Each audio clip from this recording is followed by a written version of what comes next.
ನಮಸ್ಕಾರ ಎಲ್ಲರಿಗೂ. ನಮ್ಮ ಶಶಿ ಮನೆ ಊಟ ಚಾನಲ್ಗೆ ಸ್ವಾಗತ. ಈಗ ನಾವು ಜೋಳದ ರೊಟ್ಟಿನ ಈಸಿಯಾಗಿ ಹೇಗೆ ಮಾಡೋದು ಅಂತ ನೋಡೋಣ. ಈಗ ಫಸ್ಟು ಬೋಗಣಿಯಲ್ಲಿ ನೀರು ಹಾಕಿ ಕಾಸಕ್ಕಿಡಬೇಕು. ಅರ್ಧ ಗ್ಲಾಸ್ ನೀರು ತಗೊಂಡು ಈ ಥರ ಕುದಿಯೋಕ್ಕಿಡಬೇಕು. ಅದು ಜಿಗಿ ಅಂತಾರೆ, ಜಿಗಿ ಕಾಸ್ಕೋಬೇಕು. ಆಮೇಲೆ ಹಿಟ್ಟನ್ನು ಹಿಡ್ಕೋಬೇಕು. ಎಷ್ಟು ಬೇಕೋ ಅಷ್ಟು ಹಿಡ್ಕೊಂಡು ಇದನ್ನು ಈಗ ಸ್ವಲ್ಪ ತೆಕ್ಕೋಬೇಕು. ಅದು ರೊಟ್ಟಿ ಮಾಡೋ ಮುಂದೆ ಹಚ್ಚಾಕಬೇಕು ಕೆಳಗಡೆ. ಹಾಗಾಗಿ ಅದನ್ನು ಇಟ್ಕೋಬೇಕು. ಈ ಥರ ಮಾಡಬೇಕು. ನೀರು ಹೊರಗಡೆ ಹೋಗಬಾರ್ದಂತ ಆ ಥರ ಮಾಡ್ಕೋಬೇಕು. ಈಗ ನೀರು ಇವು ಕುದಿಯಕತ್ತವ, ಇವನ್ನು ಇದರಲ್ಲಿ ಹಾಕಬೇಕು.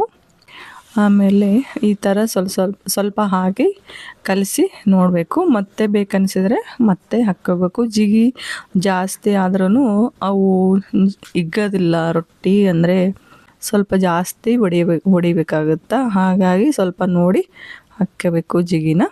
ಆಮೇಲೆ ತಣ್ಣೀರಲ್ಲೇ ನಾದ್ಕೋಬೇಕು. ಸ್ವಲ್ಪ ನೀರನ್ನು ಹಾಕಿ ನಾದಬೇಕು.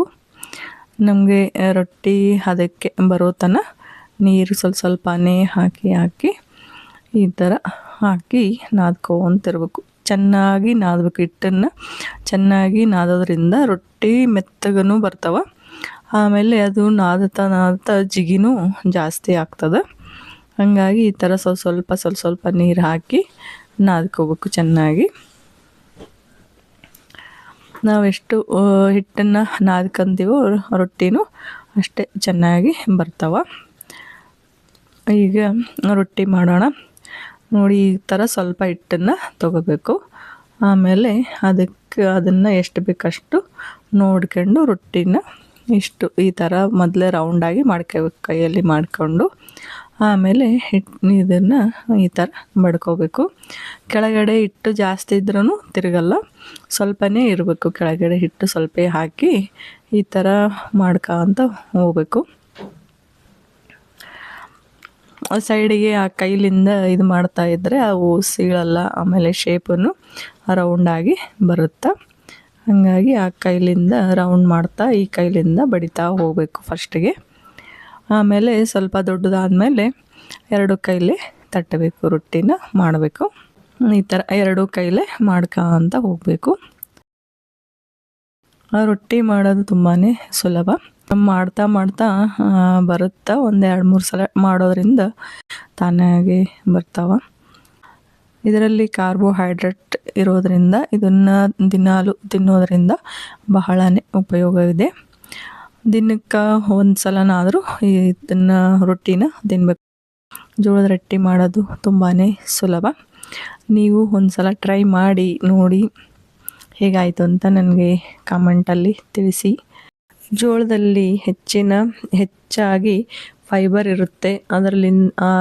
ಫೈಬರಿಂದ ಜೀರ್ಣಕ್ರಿಯೆ ತುಂಬಾ ಸುಲಭವಾಗಿ ಆಗುತ್ತೆ. ಈ ರೊಟ್ಟಿನ ತಿನ್ನೋದರಿಂದ ಬೇಗ ಹಸಿವು ಆಗಲ್ಲ. ಹಾಗಾಗಿ ಬೇರೆ ಏನು ತಿನ್ನಬೇಕು ಅಂತ ಅನಿಸಲ್ಲ. ಆಮೇಲೆ ತೂಕನೂ ಕಡಿಮೆ ಮಾಡ್ಕೊಳ್ಬೋದು. ಹೊಸದಾಗಿ ನಮ್ಮ ಚಾನಲನ್ನು ನೋಡ್ತಾ ಇದ್ದರೆ ಸಬ್ಸ್ಕ್ರೈಬ್ ಮಾಡಿ, ಹಾಗೆ ಬೆಲ್ ಐಕನ್ ಬಟನನ್ನು ಒತ್ತಿ. ನಾವು ಹಾಕೋ ಎಲ್ಲ ವಿಡಿಯೋಗಳು ತಲುಪುತ್ತವೆ. ರಾತ್ರಿ ರೊಟ್ಟಿ ತಿನ್ನೋದ್ರಿಂದ ಬೆಳಗಿನ ಸಮಯದಲ್ಲಿ ತುಂಬಾ ಹಗೂರ ಅನಿಸುತ್ತೆ. ಹೊಟ್ಟೆ ಭಾರ ಅನಿಸೋಲ್ಲ. ಈ ರೊಟ್ಟಿನ ಉತ್ತರ ಕರ್ನಾಟಕದಲ್ಲಿ ಪ್ರತಿ ದಿನವೂ ಮಾಡ್ತಾರೆ. ಈ ರೊಟ್ಟಿಲಿಂದನೇ ದಿನ ಶುರುವಾಗುತ್ತೆ. ಇದರಲ್ಲಿ ಗ್ಲೂಟನ್ ಇರೋದಿಲ್ಲ. ಹಾಗಾಗಿ ಪ್ರತಿದಿನ ತಿನ್ನೋದರಿಂದ ಶುಗರ್ ಇದ್ದವರಿಗೂ ತುಂಬಾ ಒಳ್ಳೆಯದು. ತಿನ್ಬೋದು ದಿನಾಲು. ಈ ವಿಡಿಯೋ ನಿಮಗೆ ಇಷ್ಟವಾಯಿತು ಅಂತ ಅಂದ್ಕೊತೀನಿ. ಈ ವಿಡಿಯೋಗೆ ಲೈಕ್ ಮಾಡಿ, ಶೇರ್ ಮಾಡಿ ಮತ್ತು ಸಬ್ಸ್ಕ್ರೈಬ್ ಮಾಡಿ. ಧನ್ಯವಾದ.